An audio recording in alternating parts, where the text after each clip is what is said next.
The Kings are going to hope to not hear the glorious sounds of cannons tonight in Columbus. We're going to see what's in store for them in tonight's game against the Blue Jackets. All of that on today's episode of Locked On Los Angeles Kings.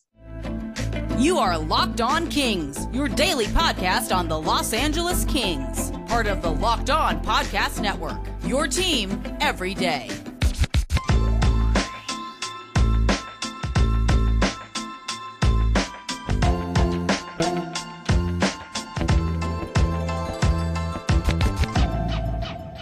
As always, my name's Sarah Pampato, host of Locked On Kings, and glad to be here with you as we talk about your favorite hockey team and mine, the Los Angeles Kings. And thank you for making today's show your maybe possibly first listen of the day, every day on your favorite podcast app, network, whatever thing of choice. On today's show, we've got frequent guest, collaborator, friend of the show, this time talking about his own actual hockey team. We've got Jay from Locked On Blue Jackets here to tell us what to expect in tonight's game as the Kings look to get back in the win column against the Columbus Blue Jackets. So we're going to start things out with hearing about the Blue Jackets. And I'll just open with the broad question. What's up with the Blue Jackets? God, how long do you have? I mean, like approximately 28 minutes. That's how this works. Yeah. The Blue Jackets are a very confusing team right now. They have been winning games that they probably shouldn't have won. They've lost games that they probably should have won. It's kind of all over the place. It's very strange. They are getting a couple of names back tonight. It looks like Zach Werenski will be returning. He's missed 3 games with presumably some kind of concussion after Wayne Simmons tried to decapitate him last week.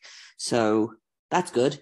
But for the most part, the Blue Jackets have like one defenseman most nights, and for the past few nights, it's been Andrew Peeke. Who was Andrew Peeke, you ask, I'm sure. That was exactly the thing that I was just thinking. Who is this man? He was very, very good for the Monsters last season. This is his first kind of full season in the Blue Jackets top 6.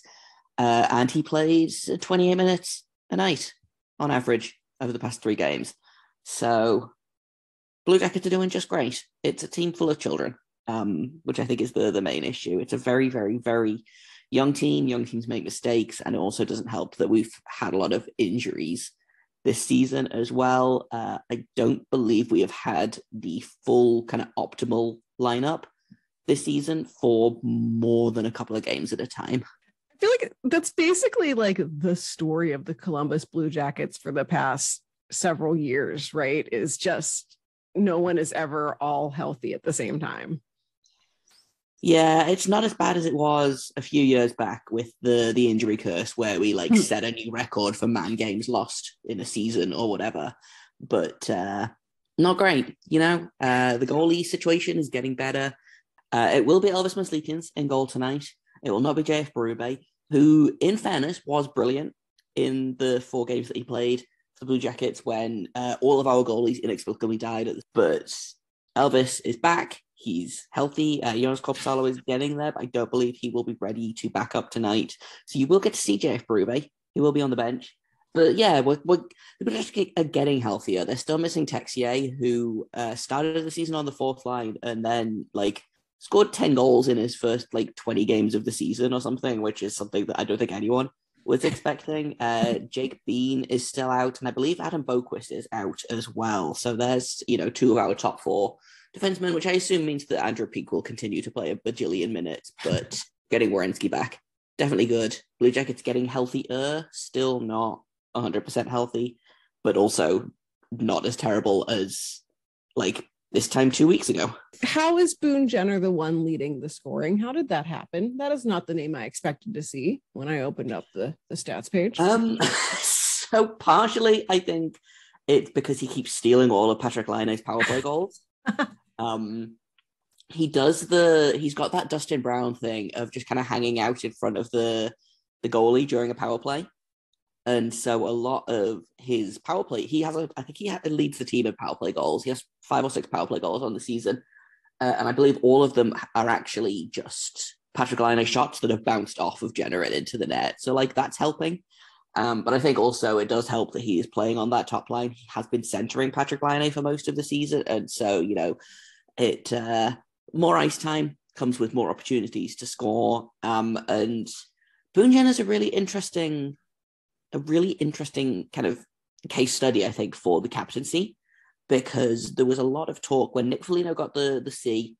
He was coming off his best season ever. He had like a 70-point season or something. They named him the captain, and then his production just dropped off a cliff.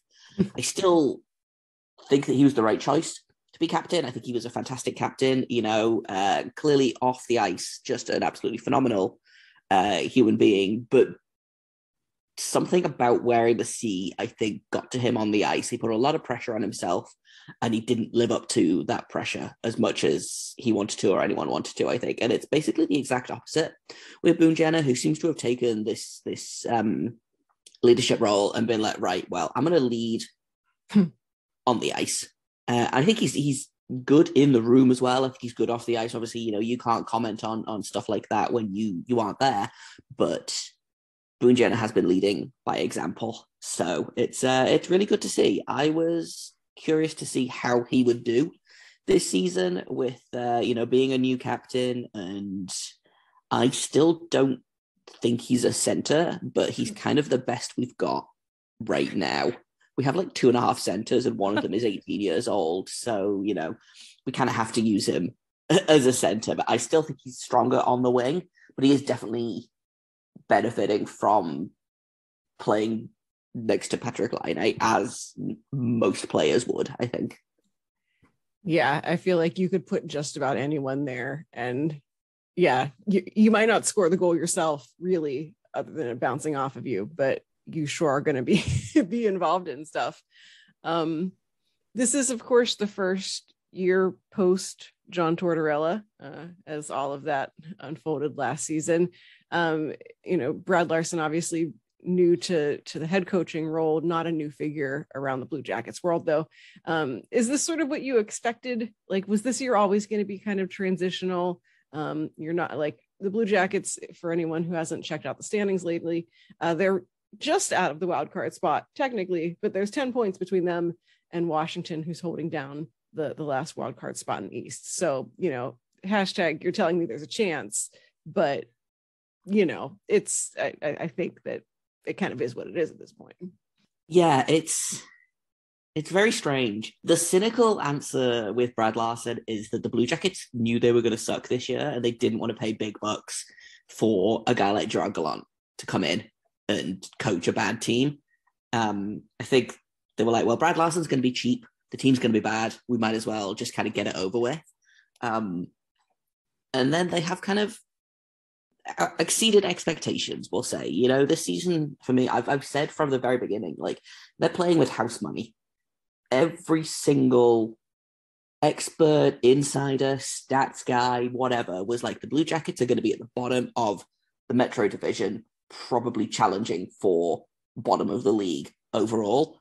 And yeah, okay, the Blue Jackets are 10 points out of a wild card spot right now, but they've got 2 games in hand against Washington, who are currently holding that second wild card spot, and Washington's kind of in a bit of a free fall right now, so it's not out of the realm of possibility that the Blue Jackets make the playoffs, which I think is going to make trade deadline very interesting, because I don't know what Yarmo's going to do. I don't think anyone knows what Yarmo's going to do except Yarmo.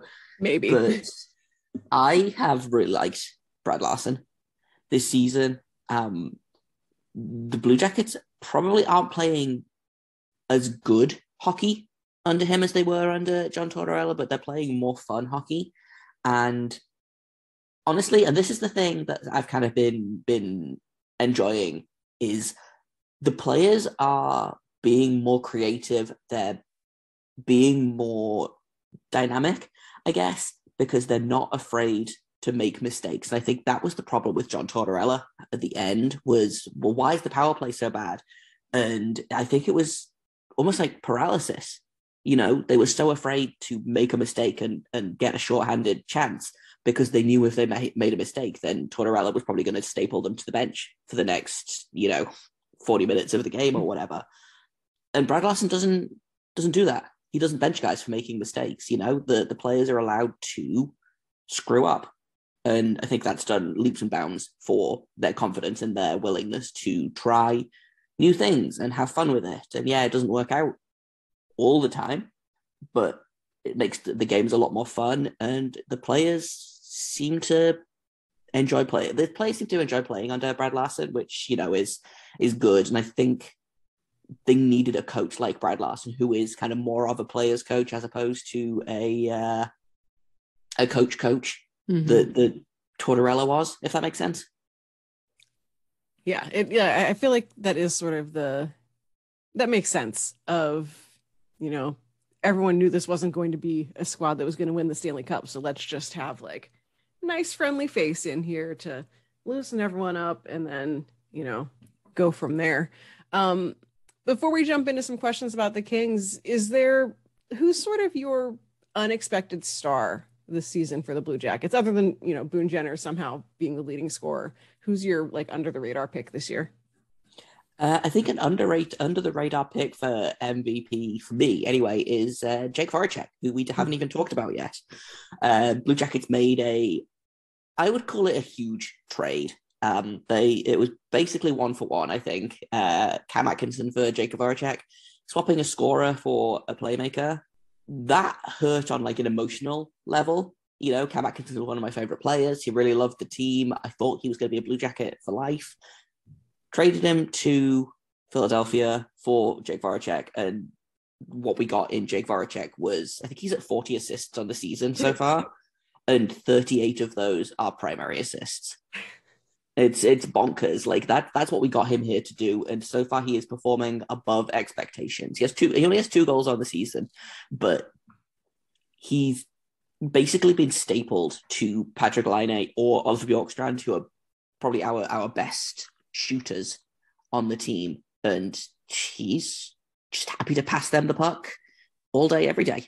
So he is my under the radar MVP. The 2 goals is just my favorite thing. Like, yeah, what's the opposite of a Cy Young? Like, because Voracek's got it. Yeah, it's.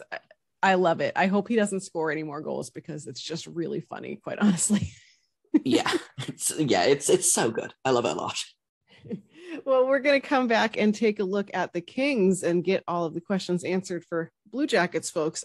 Before that, I believe you get to tell me about some snacks. Is that right? I sure do, because I love snacks. You love snacks.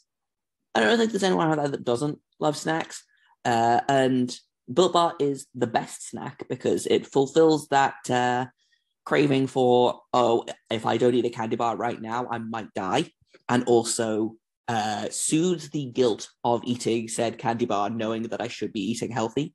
Because Built Bar is a protein bar that tastes exactly like a candy bar. They are delicious. They are nutritious. They are covered in 100% real chocolate. They have a ton of incredible flavors. They are low calorie, high protein, high fiber, low carb. They've only got 4 grams of sugar, 4 grams of net carbs, and they are delicious. Like that, for me, the biggest selling point is always, man, these taste good as hell. And even better, my personal favorite, they've got Built Puffs, which are the first ever protein infused marshmallow. They are fluffy, they are soft, they are delicious. And I can't get enough of them. I've run out, actually. They are pretty tough to get over here, but Sarah was kind enough to send me a bunch, and they were my favorite, and they're probably going to be yours as well. But here's the best bit. If you go to built.com, use promo code LOCKED15, you can get 15% off your order. Once again, that is promo code LOCKED15 for 15% off at built.com on bars, puffs, energy, Built Boost. They have all kinds of great stuff, but you should go for the Built Puff. All right. Get your snacks from built.com. You are listening to Locked On Los Angeles Kings, and thank you for making today's show your first listen, maybe, possibly, of the day, every day here on the Locked On Podcast Network. Of course, for your next listen, you can go check out the Locked On Now podcast. It features nightly recaps of NHL games, analysis from our local experts. So anything that you want to know about hockey wise, you can go find that on Locked On Now. It is, of course, free and available wherever you get your podcasts. And so now I'm going to turn things over to Jay from Locked On Blue Jackets, who's going to get all of his questions answered, maybe, I guess, about the Los Angeles Kings. Well, I've come prepared with a list of the stupidest questions. Excellent. That's what I love. Because I feel like that's really what we're here for. Yes. My first question is Adrian Kempe legit? Like, are we being blinded by his like beautiful hair and smoldering gaze? I think it's like 60-40. That's how the math works, right? Yeah, 60-40. I think that like, I mean, some of it is, I mean, obviously the flow, the like sassy nature, like that, you know, really helps his case. I do think that, you know, once they ended the Adrian Kempe as a center experience, and once they decided to put him with like other players who actually can like help create plays and stuff like Anze Kopitar, like shocking, Adrian Kempe is actually like good. Like, I don't think this is sustainable. I don't think this is like who he really is as a player. I think it's probably somewhere in between what we've seen from him in the past, but it's amazing what happens when you put someone in a position to succeed and you stop trying to make them be like someone they're not. His shooting percentage this season is crazy. It's 15.9%. His career average is like 11.4. So he's definitely outperforming in those regards, but you know what? I'll take it because it's a delight. Yeah, and I feel like 15% is not like stupidly high, like for the moon shooting percentage. Like I'm pretty sure Patrick Laine is shooting at like a 32% or something this season. Like that feels unsustainable and bonkers, but a 15 shooting percent seems pretty sustainable. I think league average is about 12 to 13%. So this might just be, you know, a little high, but also this might just be who Adrian Kempe is. Right. But the Kings, like the Blue Jackets, are a fairly young team, which I feel like surprises a lot of people. You know, I know you've talked about it on Locked On Kings about how there's this perception that the Kings are this like old, boring, slow team, and they just aren't that anymore. And so they've got a ton of young, exciting players. You know, Adrian Kempe is probably on the older end of those young, exciting players, which feels wild. But, you know, you've got Quinton Byfield, you've got Sean Durzi, who is a delight to watch every single game. Talk about the youth on your team and how exciting it is to have players that are not a million years old. Right. It's definitely new and different seeing, like these young talents, players who aren't, you know, they haven't had the creativity like worn out of them yet. It's just a lot of cool glimpses of what the future could look like for this team. Quinton Byfield, I feel like is in an interesting position because he's still kind of, you know, getting his feet wet. You know, jumping into the NHL as a center is a little different than a slightly softer landing as a winger. Like he has more defensive responsibilities and everything. And you know, yeah, sure. Like you'll see him make plays where you're like, oh, well, you sure shouldn't have done that. You know, he's certainly gotten burned on his share of plays. The scoring hasn't quite caught up to him yet, but you can see like the hockey IQ at work, and you can see that he is, you know, occasionally will make plays that you're like, I don't know how he did that. And so it's really cool to get to see his sort of first like extended foray into the NHL, because you're starting to get an idea of like what the player is that he can be in the future. Also, anyone out there who is like calling him like Quentin Bustfield or something, I will find you and fight you, because slow your roll, man. You know, Arthur Kaliyev just had 2 goals in a otherwise like forgettable game. Shocking what happens when you put him in a position to succeed as well. And, you know, he's a player with just a deadly shot, and he is not always put in a place where he can use it. And much like Adrian Kempe getting to finally play in a position that's better suited to him, like on the power play, they kind of moved him around, and oh, shocker, like he's actually in a place where he can get that one-time shot off and like actually do something with it. So you can see what he can be in the future. We're seeing it kind of before our eyes. And one guy that I know that we've talked about before is Jaret Anderson-Dolan, who has spent this whole season essentially in the AHL.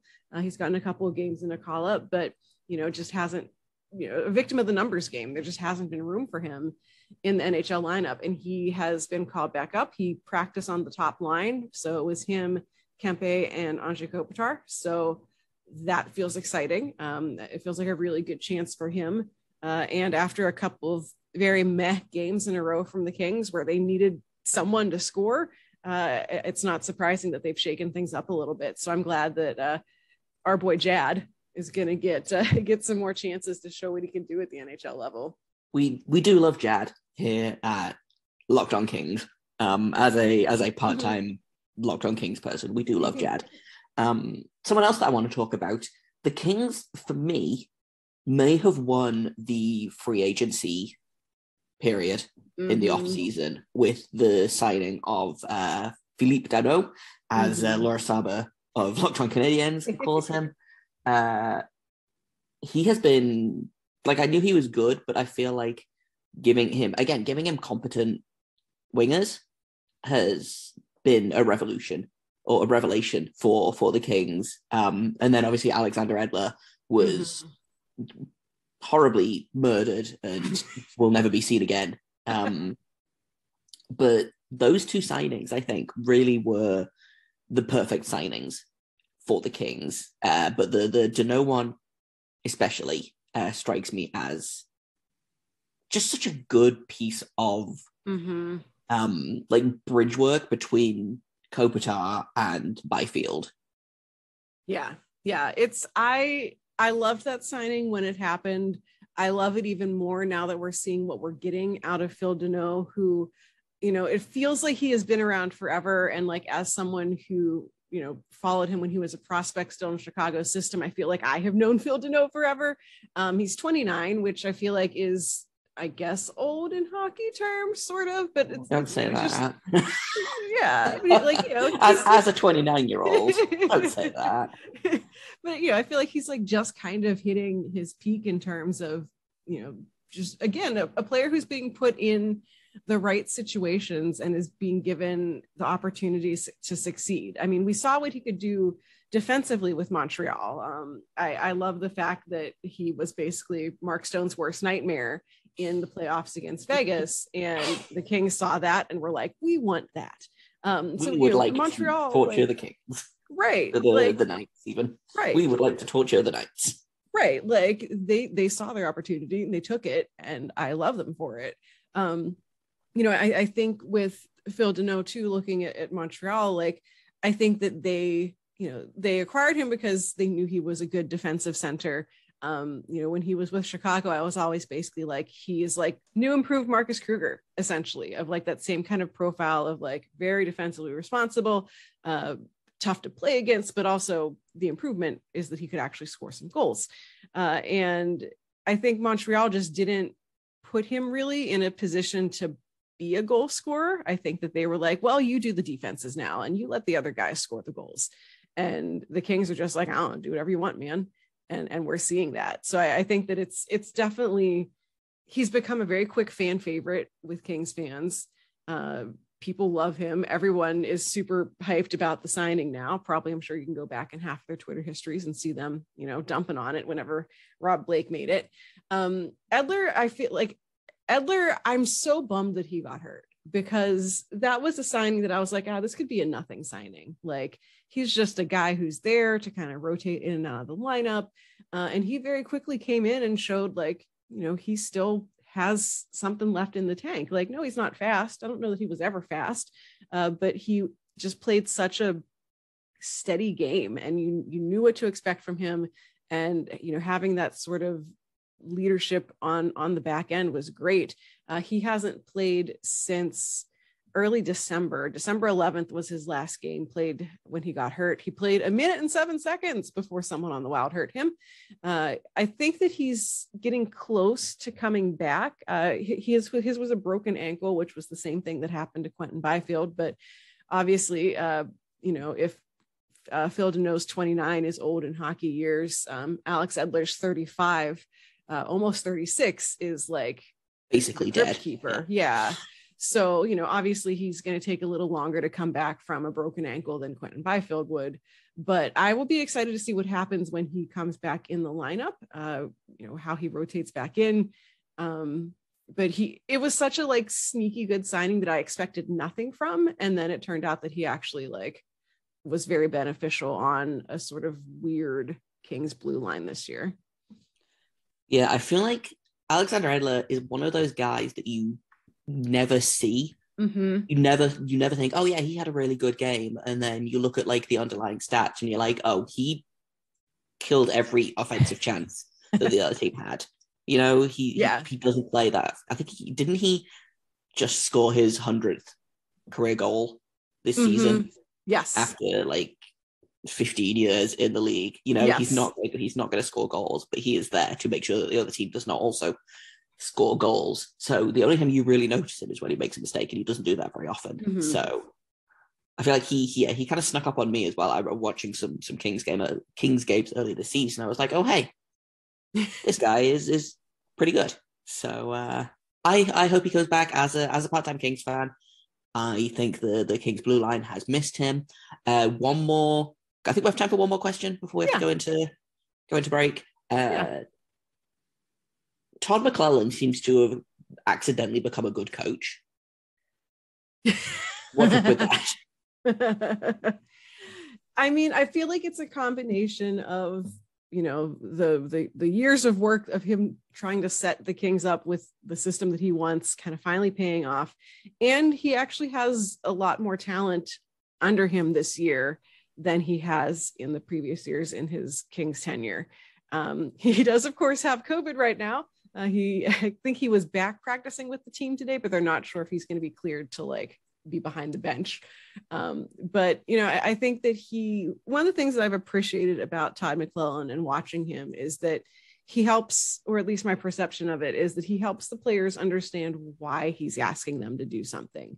It's one thing as a player to be like, I know my coach wants me to make sure that I'm there whenever this play happens, but for a player to be able to explain it and to know why they're doing it, I think goes a long way towards helping them really kind of internalize the system that they're playing and know the reasons behind what they're doing. I've definitely, obviously not in the Kings system, but in the work that I do reporting on the Chicago Wolves, especially, I've talked to a lot of players who, can't break down a play for you. And it's not just I can't break it down because you aren't a hockey player, therefore you will not understand what I'm saying. It's just that their way of communicating what happened is basically crash the net. There is no nuance or understanding of what they did or why. And then you come across the players who very clearly get why they had to do what they did. And, I moved over here, which helped set up this, which helped set up this, which helped set up the goal.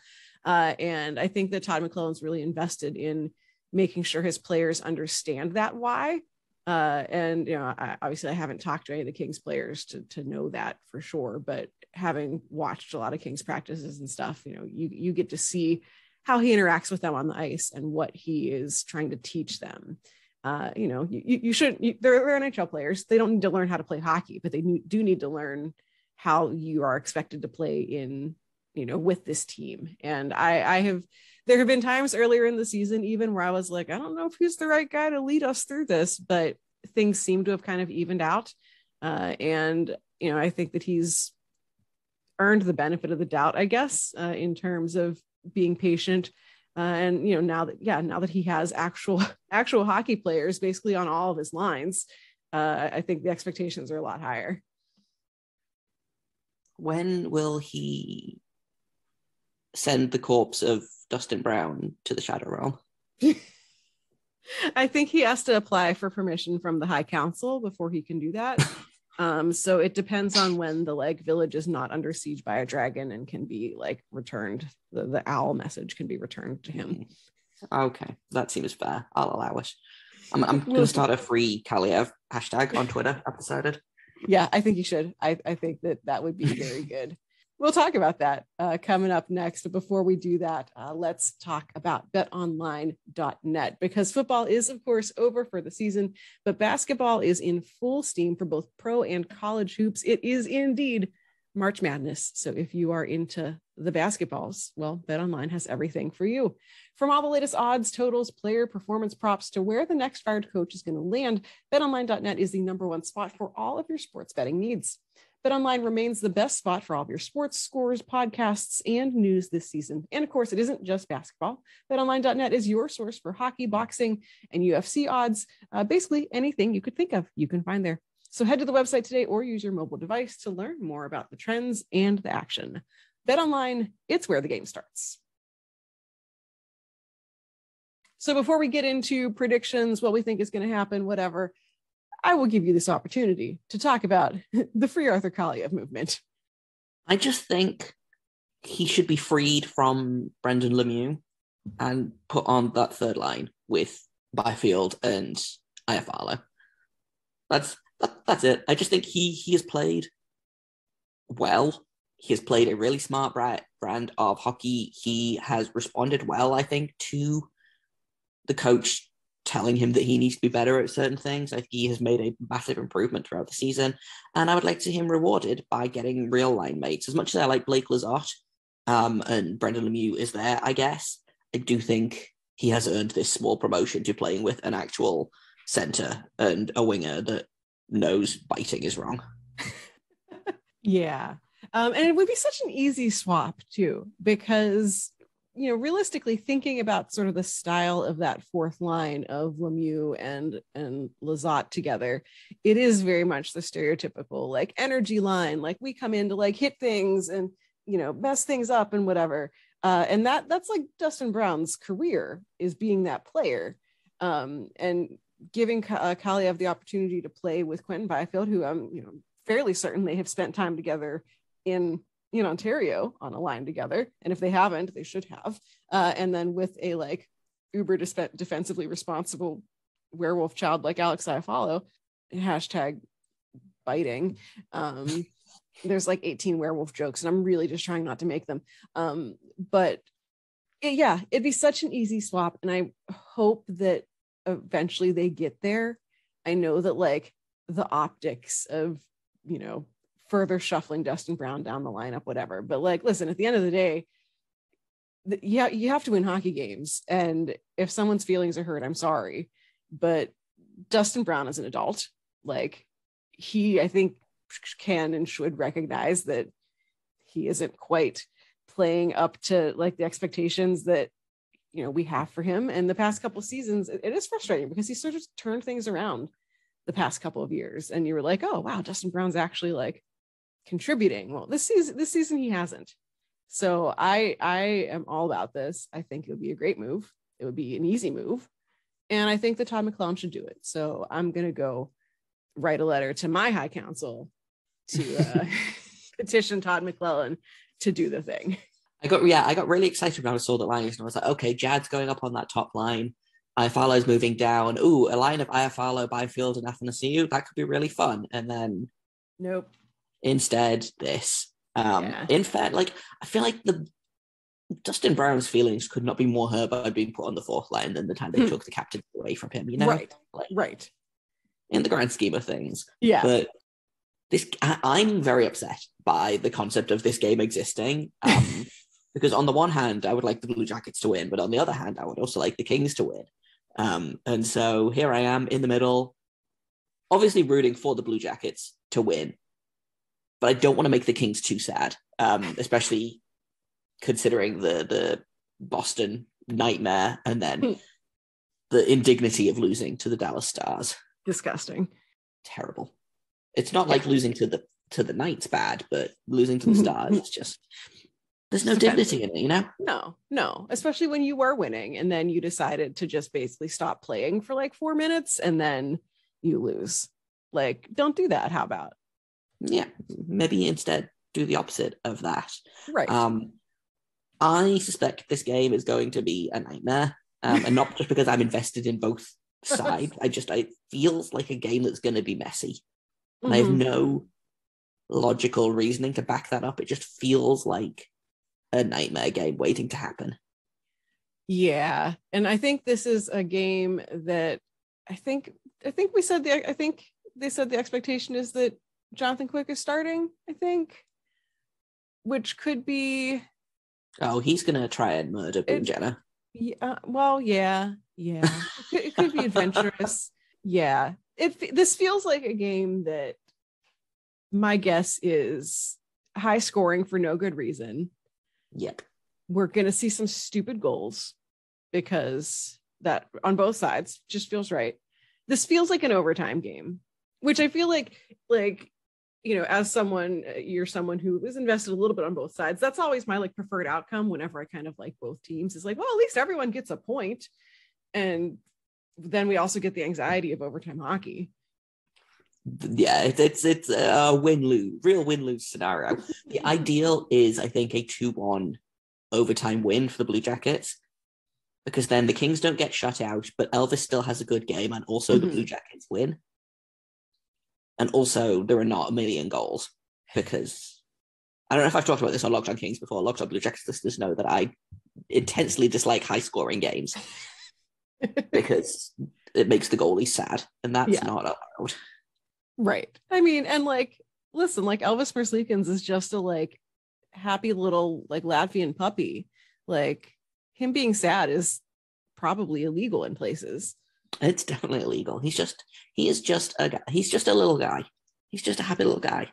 And I would like for him to always be happy. And the team has been disappointing him recently. So I would like for them to not do that.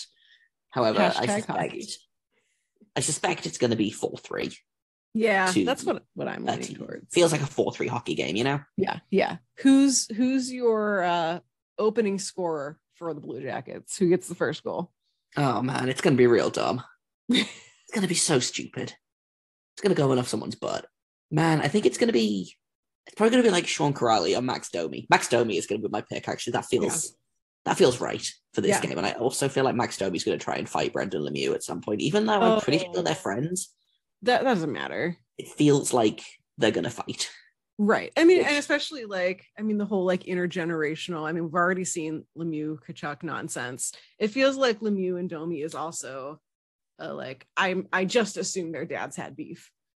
Yeah. I don't know if there are many players out there that Ty Domi did not have beef with, but it was extremely funny. Max Domi got his 300th career point in the most recent game, which is neat. And he had his 100th. He's on 99 goals. And he was talking to Jody Shelley, our color commentator, about this. And he was like, yeah, Ty's got 104. And so he is so close. He's so close to beating his dad's goal scoring record. And that kind of like, man, I wonder if anyone, like, is he even close to beating Ty Domi's penalty minutes? Oh, gosh. And I don't think so.